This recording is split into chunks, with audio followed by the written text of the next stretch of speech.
பிரியமானவர்களே, இயேசு கிறிஸ்துவின் நாமத்தில் உங்களுக்கு என் அன்பின் வாழ்த்துக்கள். நம்ம ஆண்டவரோடு கூட நடக்கிற சமயம் ஆண்டவர் தன் இருதயத்தில் இருக்கிற பாரத்தை கூட நமக்கு சொல்லுவார். எசேக்கியேல் 22:30 நான் தேசத்தை அழிக்காதபடிக்கு திறப்பிலே நிற்கவும் சுவரை அடைக்கவும் தக்கதாக ஒரு மனுஷனை தேடினேன், ஒருவனையும் காணேன். நான் தேசத்தை அழிக்காதபடி, ஆண்டவரே அழிப்பன்றாரு, அப்புறம் அழிக்காதபடி தடுக்கிறதுக்கு ஒரு மனுஷன் வேணும்னு சொல்றாரு. என்னங்க இது அப்படின்னு நினைக்கிறோமா?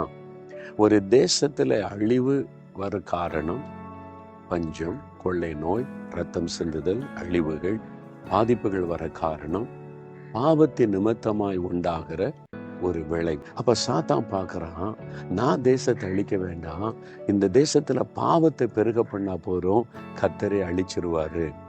அதான் சாத்தானுடைய திட்டம். அதனால தேவனை கோபப்படுத்துகிற பாவத்தை பெருக பண்ணுகிறார். 2 முக்கியமான காரியம். ஒன்று விக்கிரக ஆராதனை, சிலை வணக்கம், மனுஷ வணக்கம். இது கர்த்தருக்கு அருவருப்பானது. 2வது பாலியல் சம்பந்தமான பாவங்கள், விபச்சாரம், வேசித்தனம், ஓரின சேர்க்கை. இதெல்லாம் தேவனை துக்கப்படுத்துகிற, வேதனைப்படுத்துகிற விஷயம், தேசத்துல சாபத்தை கொண்டு வருகிற விஷயம். ஆண்டவர் சொல்ல, நான் அழிக்க விரும்பல, இந்த மக்களை நேசிக்கிற, ரட்சிக்க விரும்புகிறேன். ஆனா அதற்காக யாராவது ஒரு திறப்பில் நின்று மன்றாடணும், ஆண்டவரே எங்கள் தேசத்துக்கு இறங்கும், பாவங்களை மன்னியும், மக்களுக்கு இறங்கும், நீர் மன்னித்து ரட்சியும், அழிவு வரக்கூடாது, ரட்சிப்பு வரட்டும், நியாய தீர்ப்பு வெளிப்படக்கூடாது, இறங்கும்னு சொல்லி யாராவது ஒரு பரிந்து பேசி ஜெபிப்பார். நீங்க அதை செய்வீங்களா? நம்ம ஜெபிக்கலாமா? என் கூட சேர்ந்து தரப்பில் இருந்து ஜெபிப்பீங்களா?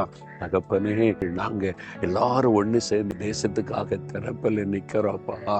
விக்கிரகத்தினால தீட்டுப்படுத்திட்டோம் தேசத்தை. விபச்சாரம், வேசித்தனம், பாலியல் சம்பந்தமான பாவங்களினால தேசத்தை தீட்டுப்படுத்திட்டோம், பாவத்தை பெருக பண்ணிட்டோம். தயவாக எங்களுடைய தேசத்தின் பாவத்தை மன்னிங்க, இறங்குங்க, எங்களுடைய ஜனத்துக்கு இறங்குங்க. பக்தி உள்ள மக்கள் ஆண்டவரே, அறியாமையில் இருக்கிற மக்களப்பா தயவாக மன்னித்து ரட்சிங்க, சத்தியத்தை வெளிப்படுத்துங்க, உண்மை வெளிப்படுத்த எங்களுடைய தேசம் ரட்சிக்கப்படணும். அழிவு வந்துடக்கூடாது, ஆபத்து வந்துடக்கூடாது. நாங்க திறப்பில் நின்று மன்றாடுகிறோப்பா. இந்த பாரம் எங்களுக்குள்ள எப்போதும் இருக்கட்டும். இரவும் பகலும் ஜெபிக்க கிருபை தாங்க. உங்களுடைய உள்ளத்தில் இருக்கிற பாரத்தை எங்களோடு கூட நீங்க பகிர்ந்து கொண்டீங்களே, அந்த பாரத்தை நாங்க ஏற்றுக்கொள்ளுகிறோம். தொடர்ந்து ஜெபிக்க ஒப்பு கொடுக்கிறோம். ஒவ்வொருவரும் ஆண்டவரை ஜெபிக்க நீர் கிருபை கொடுத்த நடத்துங்க. இயேசுவின் நாமத்தில் ஜெபிக்கிறோம் பிதாவே.